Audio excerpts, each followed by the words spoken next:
I'm Lisa Stone. Thank you for joining us for this edition of Parenting Aces. Welcome to the Parenting Aces podcast. I'm your host, Lisa Stone. We have a great conversation with Coach Todd Widom for you this week, all about what our role as the parent is in this whole junior tennis journey. Todd talks to us about how we should be involved at the earliest stages of our child's development, through the middle school years, and finally into those late teen years as our children are preparing for college and maybe even a life on the professional circuit. So I'm really excited to have Todd back on the show. It's been a bit since we've chatted with him, and so much has gone on over the last few weeks and months, between my hosting the Saul Schwartz tournaments to covering the BB&T Atlanta Open, and then finally the US Open, and now college tennis is underway with all the fall tournaments and the rankings coming out. So we've got lots of exciting stuff ahead on Parenting Aces. I hope you've been keeping up with all the content on the site, and I am working to develop some video content as well. And if you are interested in seeing some specific topics addressed, maybe via video, please shoot me an email, text me, message me, tweet at me, however you like to reach out, and let me know your thoughts, because my goal is to provide you, the parents and the coaches who are tuning in, with the best information I can, the most useful information I can. And I don't know what you need if you don't let me know what you need. So I look forward to hearing from all of you. In the meantime, I want you to enjoy this week's episode with Coach Todd Widom about the role of the tennis parent. Todd Widom, thanks for joining us again on the podcast. Hi, Lisa. Thanks very much for having me once again. It's been a while. We haven't done one of these in a couple months, I think. Yeah, well, it was a busy summer, and it was a good summer. But now that we head off into the fall, it's back at it again. But I'm happy that we can get the time to speak about some important topics today. Absolutely, I've missed you. Yeah, I missed you as well. All right, so today, even though I never see your face. I know. We're gonna remedy that. We're gonna figure out a way to do these via video some. So stay tuned for that. Okay. So this week's topic is the role of the tennis parent. And as a junior coach, you've certainly seen the whole range of tennis parents, and you grew up playing tennis yourself, and your mom has been a guest on this podcast by your side. And so we've heard from her about the type of tennis parent she was, and you added your 2 cents in that conversation as well. So I thought it would be fun this week to have you first start by giving us just a generic overview of how you as a coach see the ideal tennis parent behaving. Are you going to get me in trouble on this one, Lisa? Probably, but it's okay. No big deal. Not a problem. How I see the tennis parent behaving. Well, obviously, I was a junior player and went on to college tennis, and then I played 6 years on the ATP tour. I think the parent needs to take a role in being very supportive in the process of development for their child. And I've seen, obviously, I grew up with great parents of buddies of mine, and maybe not so great parents. Some parents are fantastic. Some parents aren't great tennis parents, and they're learning as they go. So, as I've said in many podcasts, every case is different. But I believe that the parents need to help support their child and know that if the child is very serious and they have a passion for the great game of tennis, it's going to be an up and down process. You're going to have great times. Maybe the results are going to be fantastic. Everybody's happy. Then there's going to be some times where it's not so great. It all depends on many different factors. But in terms of the parents and their role, I think they need to make sure that their child is learning. They need to make sure that their child is having fun.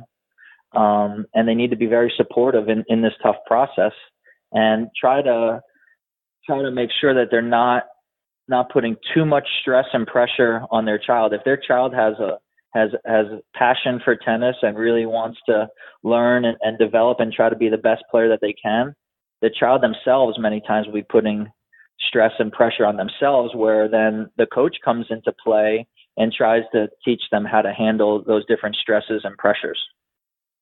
Gotcha. So, I mean, the role of the parent definitely has to change and grow as the player changes and grows and goes through the process. And what I thought would be really helpful would be to talk about actual specifics at each stage of the developmental process. So, I'd love to start with a beginner, let's say a child 6 years of age, 7, 8, I mean, whatever age they decide to jump into the sport. They're coming just for lessons. They're not sure about this tennis thing, if this is for them, if they're going to be any good at it. What is the role of the parent for that child at that beginning stage of the process? I think it's very simple and very black and white, that the role for the parent at that stage is to make sure that the child is having fun. They're having fun. They're maybe learning some things from their coach. They need to make sure that their coach is a very good role model for their child or children. But that's to me, that's how it starts out. For example, when I started tennis at 6 years old, the coach that I started with at the local country club was an unbelievable, energetic coach, more on the recreational side of tennis, but it was so much fun to go out there each day. I can't remember if I was doing it a couple of times a week with the groups and the lessons, but every time I went out there, I was super excited to go out there and hit the ball around and maybe learn something and get to run around with other kids. But in terms of the parents, that should be the number one goal starting out, fun. And it should be fun throughout the whole process, however good your child becomes at tennis. But they need to be supportive and make sure that their child is having a great time. And so when the child comes home from tennis at that early stage, let's say they've gone to a half-hour clinic or a 1-hour clinic, depending on their age, how should the parent interact? Should the parent be asking questions? Should the parent be offering to go out and feed balls to the child in between lessons? Should the parent be trying to set up tennis outings for the child? Should the parent be taking the child to matches, to watch tennis channel at home? I mean, all these things. What's important there, and what really should be left alone? Well, I think you have to feel it out.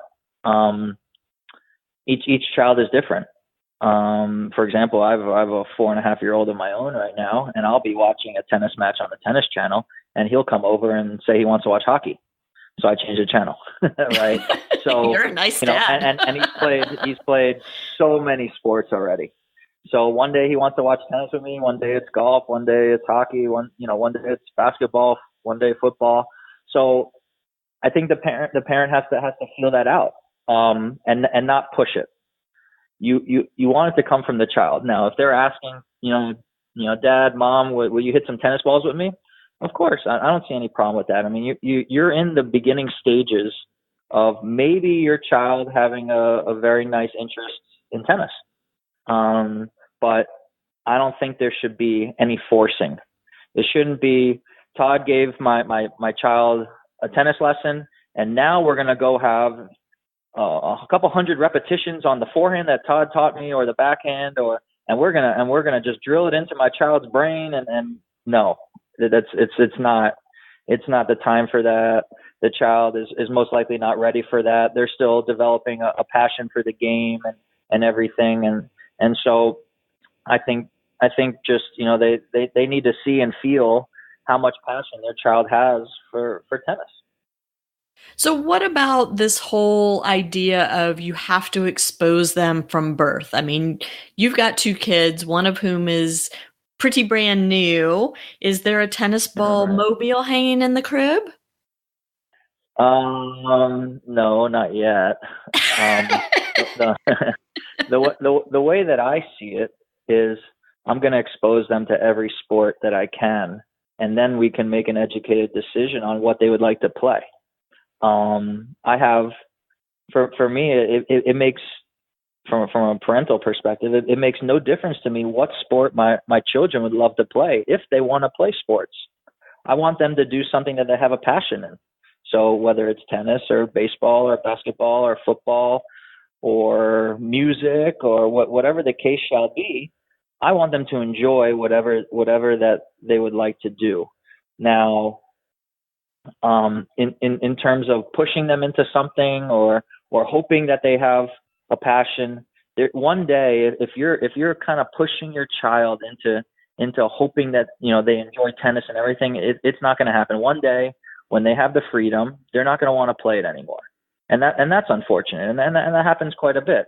Maybe, for example, maybe I didn't achieve my goals as a tennis player in my life, and so now hopefully I'm not living through my children of Mm-hmm. I want my child to be better than I was, and maybe they don't have that drive that I had to become the best player that I could. And so now you're setting yourself up for a little bit of danger down the road, and not only danger down the road that they may not want to play tennis at a certain age, it may affect your relationship with your child. And I've seen that, and that's very, very unfortunate. Okay, so to recap, for the child that's just beginning in the sport, just being exposed, the key is to make sure, as the parent, that your child is having a great time on the tennis court and to follow their lead in terms of whether you're watching tennis on TV or you're feeding them balls or you're going outside and hitting against the garage door. Whatever it is, let the child ask for it. Don't force it on them as the parent. Did I restate that properly? Yeah, yeah. In fact, what you brought up were a lot of the things that I was doing at a young age. So I took my lesson at 6 or 7 years old, or I had my group, and then I was hitting on the garage. And my father got super mad at me when I hit one of the light bulbs and cracked it. So that wasn't good. So that kind of ended quickly as I was hitting on the garage. But I wanted to be out there hitting tennis balls all the time. There was no doubt that Todd loved tennis and he wanted to play tennis. No doubt about it. Mm-hmm. But just because your child doesn't do that doesn't necessarily mean that they won't develop that love and interest as they get older, right? It's what they're doing at age 6, 7, 8 isn't necessarily an indicator of what they're going to be doing at 16, 17, 18. Correct. And I think, I'm saying this because I think it's a really important thing for parents to hear. A lot of parents, spend time on YouTube or whatever, reading articles and, hearing and learning about these current pro players and what they were doing at a young age. And then the parent thinks, well, if my child's not doing that, they're never going to reach this level. And that's not necessarily true. No, it's not, and everyone develops at a different rate. They develop at different ages. Every case is different, like many of you have heard me say many times. Your child may dabble along with tennis for a couple of years until they say, "Hey, I really want this to be my main sport." They may be playing multiple sports, which is fantastic. That's a great thing. And then they may choose as they get older where what they would like to put all their efforts into. So it just depends. But I don't think you want to be forcing anything upon the child that they are uncomfortable doing, especially on a daily basis. Mm-hmm. And especially at that young age. Absolutely. Yeah. Okay, so let's move on. And I've just kind of randomly chosen these age ranges. But so now let's say your child is 11, 12 years old. they have started to really show not only a proficiency in tennis, but a real passion for it. They're asking for more lessons. Maybe they've started playing a few tournaments here and there. And, they're becoming quite skilled at the sport. They've developed their strokes pretty nicely. They're starting to implement some tactics and strategy in their matches. Now, what is the parent's role? Now, all of a sudden, okay, let me just back up a second. All of a sudden, with the tournament play comes some significant added cost, right? Right. So we're now paying tournament fees. Maybe the family's having to travel a little bit. So all of a sudden, the commitment has maybe shifted to become a little bit more time consuming, a little bit more costly for the family. Right. I believe now if the child is maybe 11, 12 years old or so, the goals and everything may start to shift. So as you start putting more money in, trust me, your child knows that. And they know the sacrifice now that you're playing tournaments. It's starting to get serious. You're more serious, let's say. There's wins, there's losses, there's ups, there's downs, there's great times, and there's maybe some disappointments. And at this stage, it could be a little tough for a parent that maybe doesn't know how to handle a young developing tennis player, especially emotionally. And so at this stage, does your child need to be having fun? Yes, in their training and their learning. And do they need to be able to enjoy competing? This is very, very important. Yes, they need to love to go out and compete. Do they need to enjoy being challenged on a daily basis? And hopefully they are being challenged. For example, if your child can hit the ball a certain way properly, maybe 3 times, now the next week, can they do it, say, maybe 5 times? And so now you're gauging how fast your child is learning and developing certain aspects of their game and their tennis development. In terms of the parents, the stresses of going through the development with a junior tennis player now can become a little bit can become more prevalent. Mm-hmm. So during this time, to me, there shouldn't be really any speaking of the finances, because your child already knows when they're going to tennis 5 days a week and then playing a weekend tournament that costs money. And so right then and there, the child, most likely doesn't want to let the parents down because they're working. Most likely one or both of the parents are working to try to afford tennis. And so they're feeling these stresses. So, I've heard many parents say, how could you do this or that in the tournament? We're paying all this money. How could you play like that? Blah, blah, blah. That's gonna destroy their brain, basically.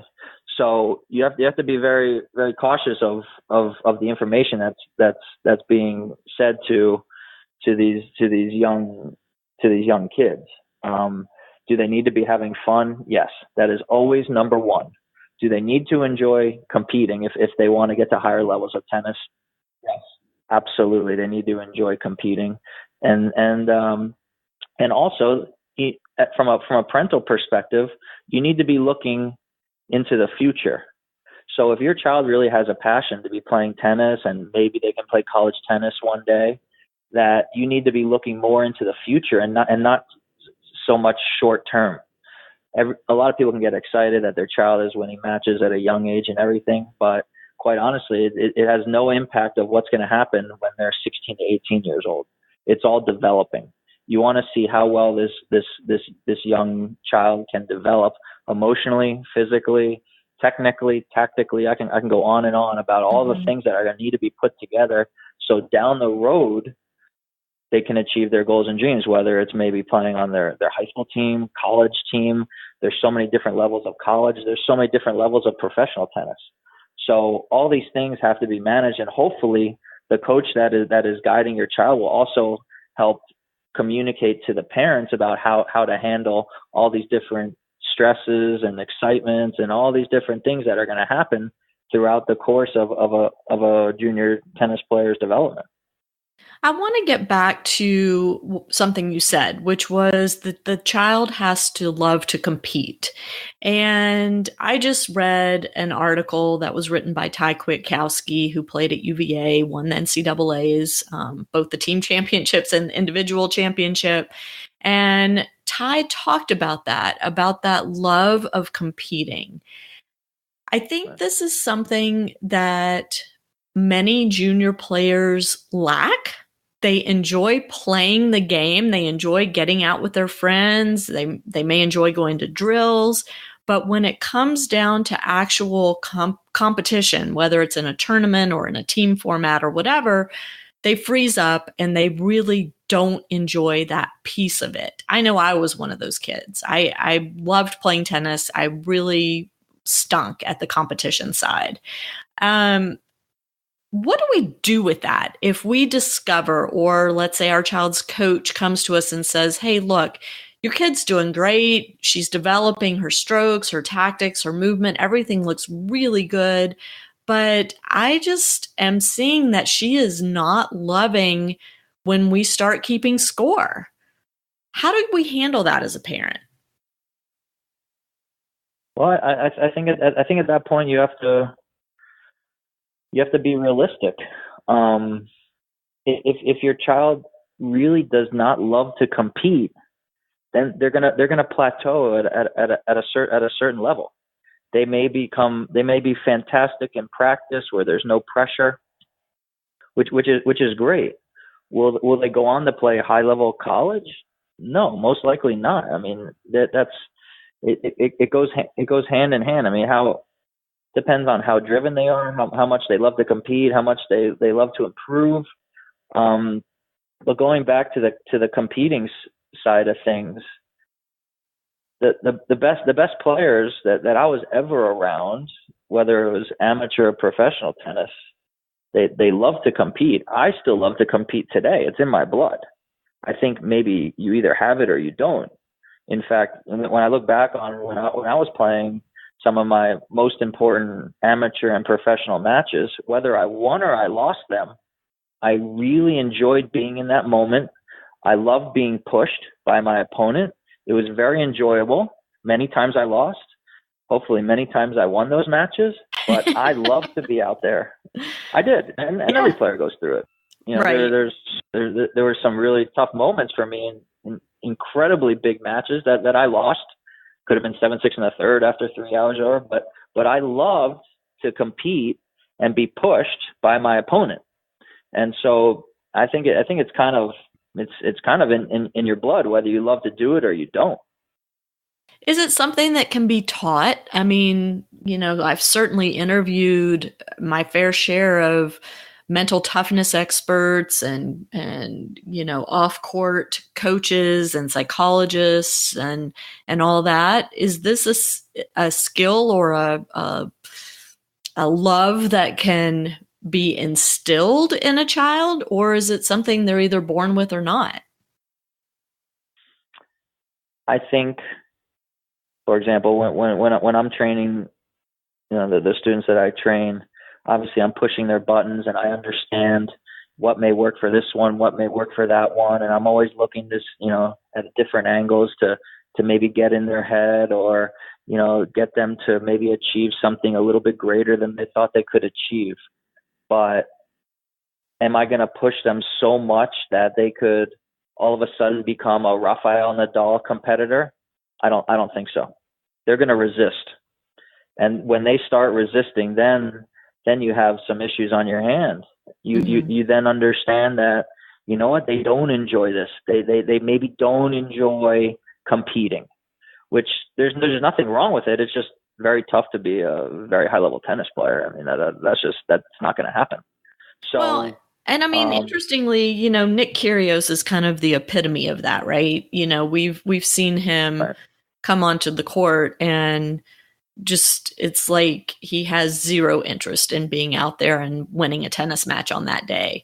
And then we've seen him fight back and win matches that he had no business winning. So to me, he's one of those players that kind of, there are two versions of him. And I wonder, like, as a parent, you don't want to give up on your child if you see them struggling with the love of competition, right? You don't want to just say, well, she's not a competitor. Let's stick to recreational tennis, or let's, move her to something else where she's not in competition with somebody else. And before all of you start sending me emails, I understand that there are many different forms of competition, and my daughter and son used to argue over this all the time, because my daughter never played a competitive sport, but she says, school was her competition. She was always striving to be the best in her class, and that's how she competed, where my son competed on a tennis court. And they're both forms of competition, right? Absolutely. Yeah. Your children had a passion for two totally different things, which is fantastic. Right. You have to understand what your child has most passion in doing. But it's in all aspects. Both your children were competing in two different things, but they were competing. They had a passion. And that's what's going to make you great in anything you do. Sure. And another interesting point I just want to bring up is, and I've written about this, that some of the junior players that my son came up with, when it came time to make a decision about whether or not to play in college, there were several really skilled players who made the choice not to play college tennis, but rather to go to a school where they probably wouldn't have gotten on the team, and then to play at the club level once they got there. And they had, phenomenal experiences, or continuing to have phenomenal experiences, because he's a senior this year. So many of his buddies are still in school. And so there are ways to stay in the sport without necessarily being a tournament player or being a varsity player in high school or college. Right. I agree. For those particular players that played that club level in college, I think it's fantastic, but they're being truthful to themselves as well. That's what they really want to do, and that's what they have a passion to do, which is fantastic. I think it's great. So that, I don't see anything wrong with that at all. When someone speaks to me about tennis, because during my whole life, from when I was 6 years old to when I retired from the tour at 26 and then started coaching, for me, the way that I look at tennis, because, I don't really do the recreational side, or I'm always looking at, how good the students can become when I'm working with them, and how we go about doing, approaching and going through that process, is that I'm always thinking of the best that they can become. And so when someone calls me or writes an email to me or whatever, I'm basing it on all of my experiences and everything, being around the best tennis players in the world, and some of the best amateurs in the world from when I was a little kid, starting tennis at 6 years old. So for me, sometimes it could be a little bit different, or a little bit difficult for me to relate to someone who's not trying to achieve those things. So if a child does not love to compete, I may have trouble, dealing with a child who doesn't love to do that, because I've always been in a system and around others that do love to compete. So that's something that I don't know much about. So, that's just, kind of the system that I run, is that the children that I spend time with all day long, they have these certain attributes and passions that I have. So that's why it works out well. And that's why I enjoy spending my day with these select kids on a daily basis. Sure. Have you ever had a kid come to you and say, I don't know what's up. Like, I love coming to work with you every day. I love hanging out with the other kids here. But when we go to tournaments, I'm just miserable. I'm unhappy. Usually that's not the case, but obviously, and I'm sure most coaches, if not every coach, has dealt with children that may become very, very nervous in tournaments, which is not a bad thing. It doesn't mean that they don't love to compete. What it means is that they care a lot, and you have to help them figure out how that they can kind of break that mold and be able to produce their best tennis. So you have to understand how to kind of get into their head and teach them how to be focusing on the proper things in a stressful situation, which for these kids are their tournament atmosphere. There are plenty of kids that practice incredibly well, and I've had some, and then when they go to tournaments, they're just totally different animals. So then you have to teach them how to compete. It's not that they don't want to compete and that they don't want to compete at a high level. Is that there's something that's holding them back. And it could be nerves. It could be many different things. It could be pressures from parents. It could be many different things. They could be thinking of college, what kind of scholarship they're going to get. Who knows? But you have to sit down and you have to talk and get to know that student and understand how to help them out. So let's segue back to the parents' role then. So let's say you have a kid like that is having trouble at tournaments, but is still showing the passion and wanting to go to tournaments and do all those things. What is the role of the parent leading up to the tournament, during the tournament, and then once the tournament ends, that dreaded ride home? Well, it shouldn't be a dreaded ride home. Okay, well, let's build up to that. Let's talk about the before the tournament first. It should be 100% supportive from the parents. It's to me, it's not that complicated. The parents should be supporting their children. This is not easy. This is not an easy process, and there's no team.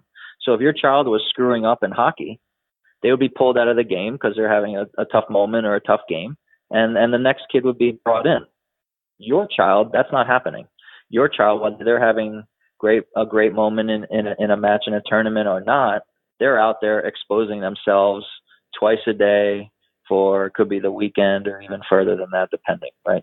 So right. It's not easy, right? That's number one. There's no team, right? So it's very easy to rely on others. In tennis, that's not happening. So the parents, to me, they should be very supportive, but it also depends on how involved your coach is as well. So are they just giving you lessons and groups, or are they really involved in your child's tennis development? Those are two totally different things. So it really depends on the scenario that you're in. But in terms of let's say the parent. Let's say the parent's taking the child to the tournament and they have an involved coach, but this is a tournament where the coach can't go, or maybe the parents have decided financially, they're not going to pay for the coach to be there this week. The parents are going to go themselves. So, let's assume the best possible scenario.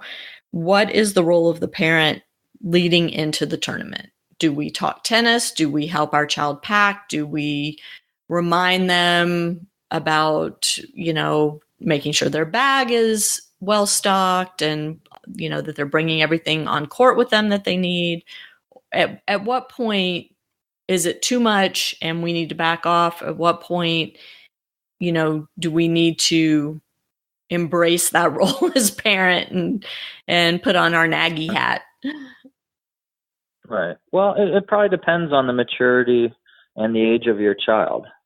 I can tell you that. Let's assume we're still talking about those early teens, those middle school years leading up to high school. So 11 to 14, let's say. Yeah, depending on each individual, but I want to try to place as much responsibility on the youngster as possible. So when I see a parent walking out of the tennis facility carrying their child's bag, I kind of cringe. When I see a parent putting sunscreen on their child, I kind of cringe. If a parent is packing the bags of their son or daughter for the tournament, I can understand them helping a little bit, but it's their equipment. They're going to go on the court. They're going to win and lose on their own, and they're going to have to face that reality. So it just depends on the parenting situation. But in terms of what the parent's responsibility is, I it it really depends on their background, probably in sports and also in tennis. If they don't have any background in sports or tennis or something like that, I don't know how they could possibly help their child in getting them through a tournament. That could probably be very, very tricky, and the parents really need to choose their words wisely, or else they could kind of fry their child's brain at the tournament. Right. And I mean, listen, I grew up in the sport and I fried my son's brain on more than one occasion, just, out of frustration, anger, whatever. Well, let me ask you a specific question in terms of during a tournament. What if your child is out there competing and their behavior on the court is not stellar? Maybe they've broken a racket. Maybe they've let spew some 4-letter words. Maybe they've made a bad call. What is your role then as the parent? What do you do in the moment, and what do you do after the fact? Good. I'm happy you brought this up, Lisa. Oh, good. So here's how I would handle that situation, and hopefully it's you can nip it in the bud at a very young age. I would give them a warning, because I've been at junior matches during where the match. Of mine, during the match. Even though we're told we're not supposed to talk to our kids. It's our kid, and they represent you, and they represent the coach and everyone involved. And I've been at junior matches too of students of mine where they're maybe not acting well or doing appropriate things. And I tell them, you do that again, I'm pulling you off the court. That's it. And then you're suspended. Because keep in mind, tennis is a privilege. It's a privilege for these youngsters to be coming out and hitting a tennis ball each and every day. Hopefully each and every day, depending on what system your child is in. But it's a privilege. So if your child is not acting well, then you can give them a warning. And if they continue, I think you just yank them, take them off the court. It's really sometimes the only way they're going to learn. Right. And let me just state, so there's no confusion over this. If an official hears you or sees you interacting with your child during a tournament match, there is a very good chance your child is going to get coded by the official, because it is against the rules to interact. But as a parent, I think what you're saying, Todd, is you have to balance that with the fact that this is your child representing your family, and it's a matter of tolerating or not tolerating behaviors that you find unpalatable. 100%. I agree. It's I don't see any other way. And sometimes kids just they have to learn the hard way, and they have to learn some lessons, which it's the growing process. So it's very simple. I mean, when I didn't act well at a very young age, there were consequences. It could have been running or getting thrown out of the academy and being suspended, whatever it is. But sometimes you have to learn. Look at what's going on in sports today. You have players get suspended on college teams, professional teams. They're not acting properly. They're late to practice. They're accountable for their actions. That's called life. I love it. Okay, so let's say that your child does misbehave and you've given them a warning and they clean up their act. What is the role of the parent after the fact? When do you discuss this with your child? And what's your role as the coach in all of this? Well, the role for the parent is, I think it's fantastic. They maybe didn't act well or handle a situation well, but they didn't continue acting poorly, so they learned. So that's fantastic. And you tell them that after the match, hey, this was good. That you didn't, maybe you threw your racket, or you said some things that weren't acceptable, or whatever the case shall be, but you didn't do it again. So good, you learned. But if you do it again, then there's going to be tougher consequences. And the role of the coach, I think the coach should support that. Now, the coach may not be happy that maybe their bank account won't be so pretty that the child, gets suspended or whatever the case shall be. But in the long term, if the coach really cares about the child and their development, in the long term, it's going to help out greatly. Right. And is it the parent's job or the player's job to fill the coach in on what happened?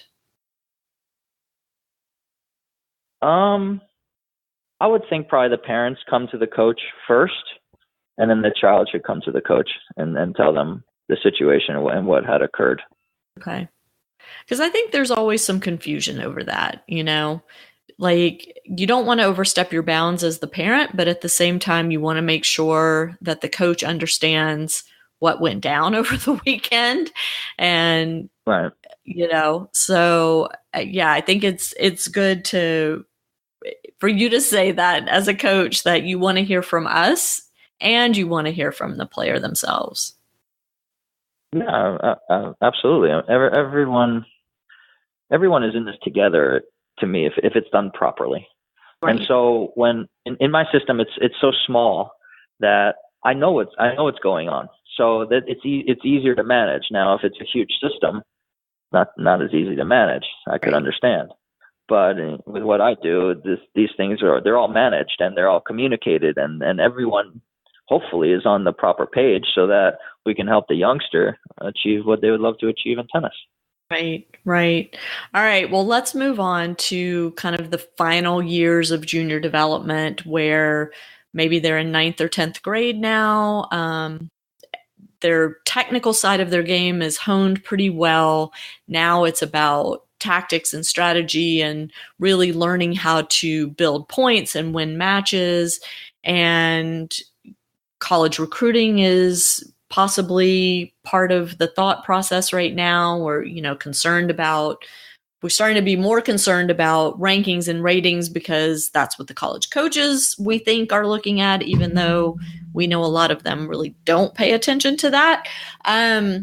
But also rankings and ratings become important so that our children can get into the tournaments where the coaches are coming to watch. So I don't want any confusion over, when I say ratings and rankings aren't important, I understand that they are in terms of making sure that your child gets into a certain level of tournament play where we know the college coaches are there watching. Okay, so all of that said, Todd, what is the role of the parent once the child is, let's say, 15 in high school, and really committed now to this process and looking toward college tennis, or maybe making that decision to turn pro? The parent is never going to stray away from being in a supportive role. My mother was supporting me emotionally throughout my whole tennis career, from 6 to when I retired at 26 years old. So to me, the parents should be supporting their child, obviously, if they have a great passion for tennis. Your child, as they go through their teenage years, naturally, unless they're an absolute superstar where all the doors of all these fantastic colleges in the United States are calling and emailing and all those things, they're going to feel stress and pressure. It's just the reality. It's stress and pressure of the unknown, of what scholarship they could get, where they could end up in college, what they want to study, where they want to be based in the United States and in their college. So it could be a very difficult time for some of these youngsters, and especially for some of the teenagers that don't have fantastic results and they're on the clock in regards to their tennis development. When a child is 16, 18 years old, that's when you really want them rocking and rolling with their tennis and peaking, so that they have the most opportunity to choose the school that they would love to go to, and based on scholarship and different factors. Mm-hmm. So they're going to naturally feel stress and pressure with that. But also, it really depends on where they are in their tennis. I've had the basis of my business and how my business actually started was that kids that should have been peaking in these really important years from 16 to 18 years old were not. And they were struggling, and their parents were very concerned about where their child could or would end up for college, and it wasn't really where they envisioned, where they wanted them to be. So that's how my business started, was that I had to spend a lot of time cleaning up many different aspects of my clients' games. Mm-hmm. I did, and they ended up doing well, but it took a lot of hours to break some very tough habits, and so that's very difficult. But that's actually how my little system started. So based on that, when a child is 16, 18 years old, the parent needs to be supportive, but they also need them to be maturing into an adult. And so during those years, they're crucial, because your child is going to go off to college. So they need to be a little bit more self-sufficient, and start having a lot more responsibilities than they did when they were younger.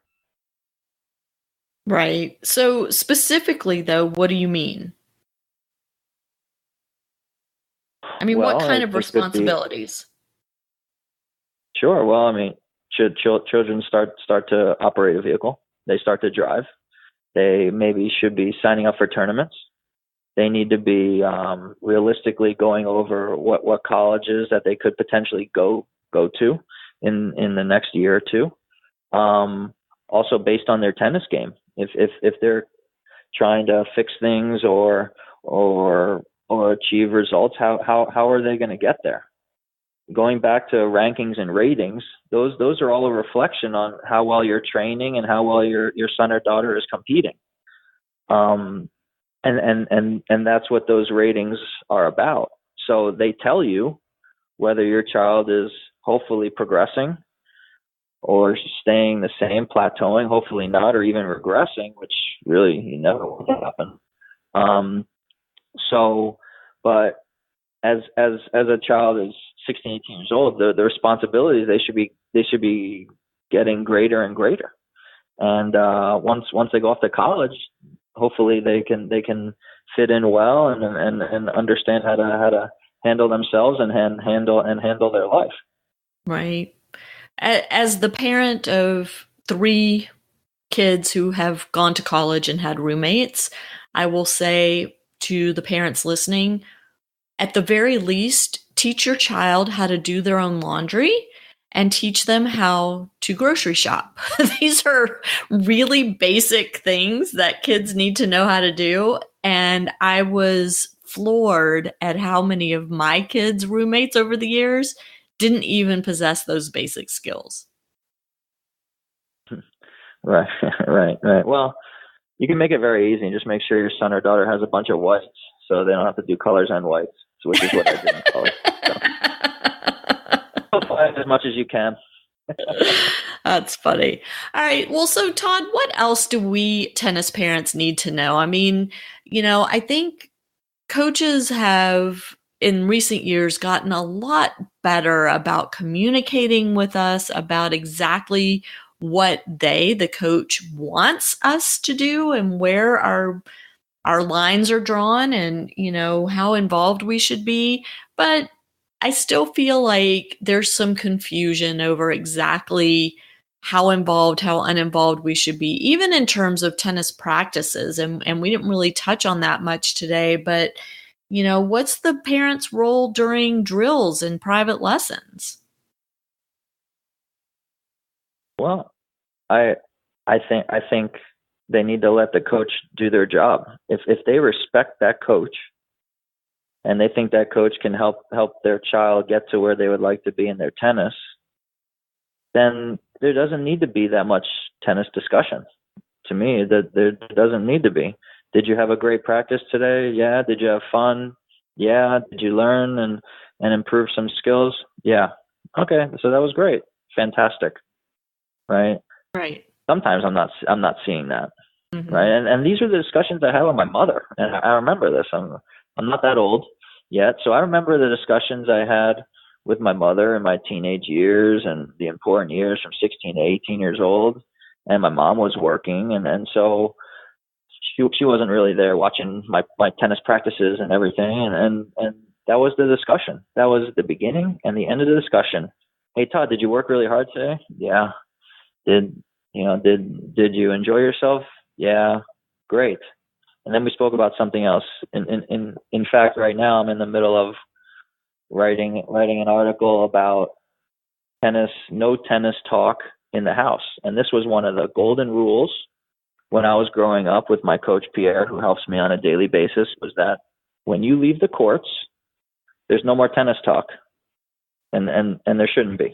Mm-hmm. Right? When the parents that are listening to this, when you leave your office and everything and you go home to your family, right? Hopefully it's kind of the same scenario of there's no discussion of what happened in the office. It's about the family now.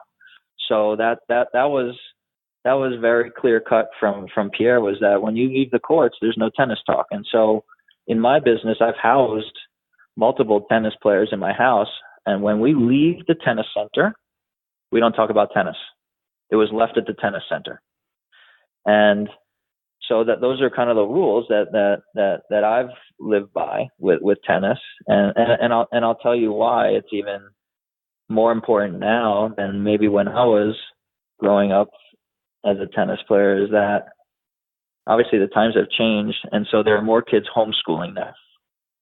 So more kids are homeschooling. So they're getting more hours on the tennis court, right? When I went to school for maybe it was 8 hours during the day. I went to tennis. I came home. I ate. I did homework. I went to sleep. So, but times have changed. So kids are spending more time on the court. Could be 5 hours or so, depending, whatever system they're in. And then they go home and there's more discussion about tennis. To me, you're going to burn your child out and they're going to get fried in the brain, and maybe their love and passion for tennis could go down.